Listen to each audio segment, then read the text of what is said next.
Alright, so this is the kind of stuff they don't show you in embroidery videos. You can see I've got this nasty, I don't even know if it's considered a bird's nest or what, but of course I can't find the proper tools that I need to undo all this. So what happened was I had the audacity to do a placement stitch on tearaway like I've done thousands of times.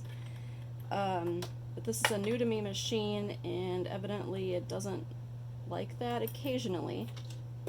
Usually it's fine, but then for some reason, just out of nowhere. So I'm gonna have to turn this off. There we go. And I have to figure out how to get this free. So evidently I have terrible luck with embroidery machines, because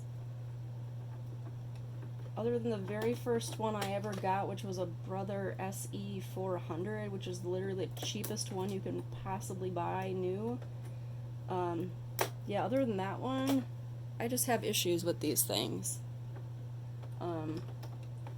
Embroidery is not particularly easy. I think a lot of people act like it is, and I mean, in some projects are very easy, but yeah, you can see what happened here. I hope you can see. So this little thing that comes out to trim your thread just got completely wrapped in thread. And I'm using the same, yeah, look at this. I'm using the same thread on the top and bottom because I've been having tension issues with this machine since I bought it. So in order to avoid having a bunch of white thread show up when I'm trying to sew pink, I've been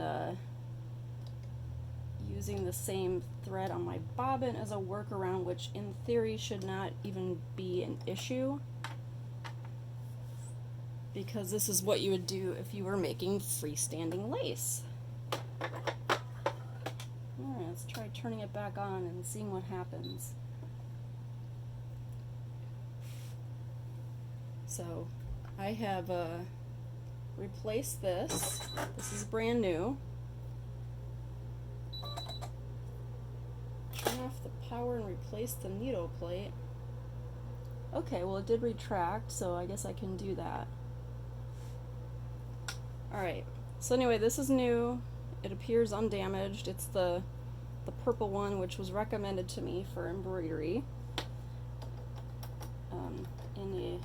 In a Brother Facebook group that's specific to machines that include this one. This is an Innovis 4000D.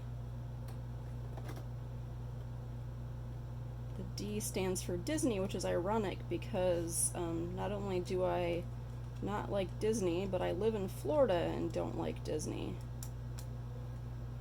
Maybe it's the fact that I'm not a native that causes that to happen, but in any case, I have no intention of sewing whatever Disney designs this machine came with. And the next thing I have is this needle plate. It was suggested that perhaps it was maybe incorrect, so I could try ordering a replacement, and that is on its way to me.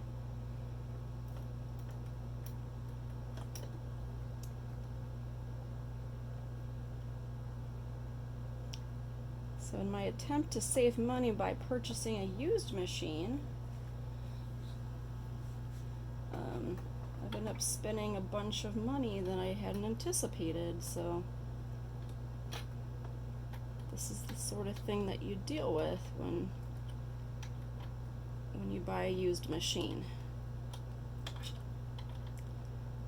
I know a lot of people say, oh, buy a new machine from a dealer because you can get lessons. And I've always been resistant to that because, and maybe incorrectly, but you know, I've been sewing and embroidering for a very long time, and I feel like I know what I'm doing. And I also know how to read a manual. And unfortunately, situations like this are not always addressed in the manual. So that's the conundrum I find myself in. So I'm just tightening these screws, and I'm going to switch the machine back on again.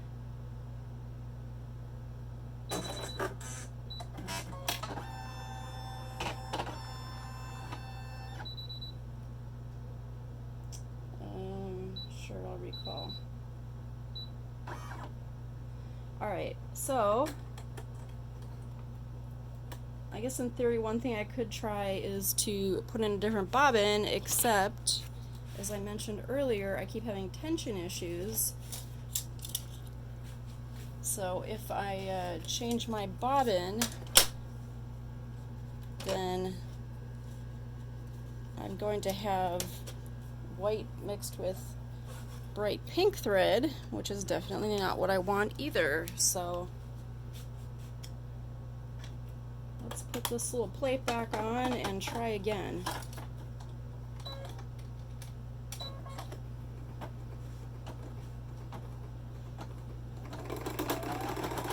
So that's definitely not the sound you want.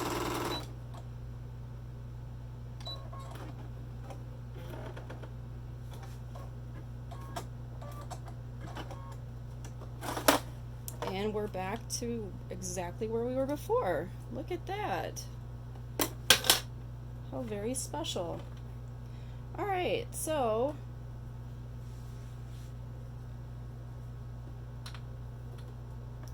I guess I will try replacing the bobbin with typical bobbin thread just to rule that out.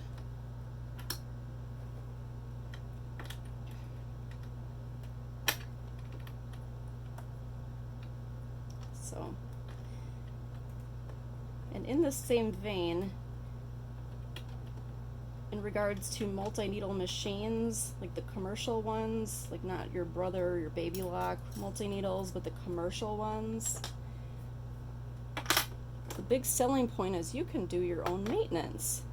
Well, okay, turn this off. You also need to do your own troubleshooting. So look at that. Another enormous bird's nest of thread that I don't understand the reason for. Alright, so we gotta put this plate back on again.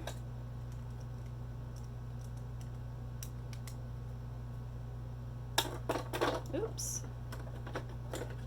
And I think it's supposed to fall apart like this, or detach, I guess the word would be, when it's intentional.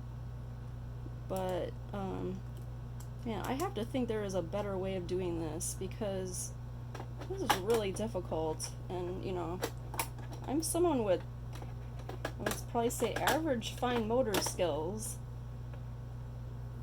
So then I think of people who don't have great fine motor skills trying to maneuver all this stuff, and wow, that has got to be really frustrating for them when this sort of thing happens. So we are going to try again. I'm hoping that the new needle plate that I ordered does not fall apart that easily. I'm not really seeing the advantage of that, because I would never use these two things separately. And I don't recall if I could even buy them separately. It just doesn't make a lot of sense. Plus, how much money are you saving if you say buy the metal and not the plastic? Alright, let's try again. So this time, we're going to use bobbin thread.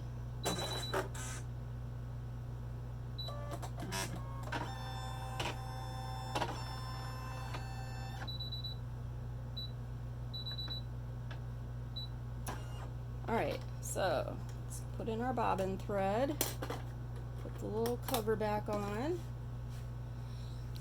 and then I'm going to put on yet another piece of cut or tearaway stabilizer.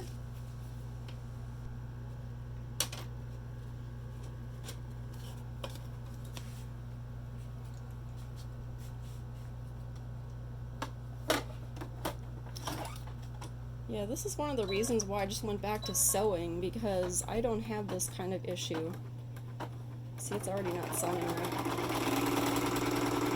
Yep, look at that.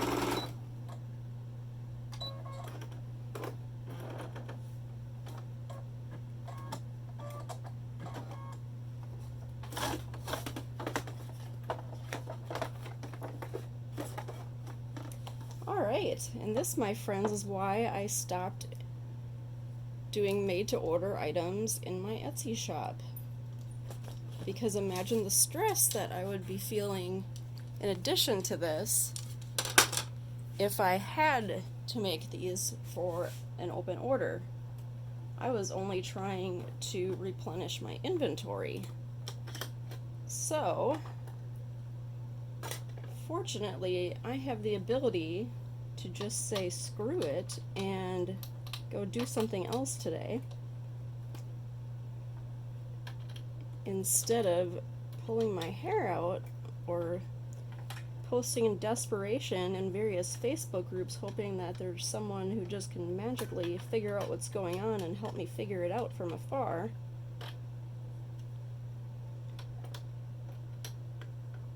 And then my next option is to bring this into the local dealer. Oops. And who knows if they are observing COVID protocols, because if I had to haul this thing across town and the dealer is about 25 minutes away, and this machine is heavy, so having to bring that in only to open the door and find a bunch of unmasked people, I would be pretty upset and would not leave my machine there, because I wouldn't even go inside. I would shut the door and turn around and leave, because this thing's not worth getting COVID for. So, look at that. No apparent rhyme or reason. So, my friends who are considering an embroidery machine, those are some factors to consider. So, you think, oh, I could just do my own maintenance. Well, as you can see, you have to know what the actual problem is first, and then be able to fix it. And as you can see, I don't know what the problem is, so I can't fix it. So, I'm going to wait for this replacement needle plate to show up. I would think it shouldn't be this rickety, so hopefully that fixes it. Alright, well, don't forget to subscribe for more fun and games of machine embroidery, sewing, and crafts.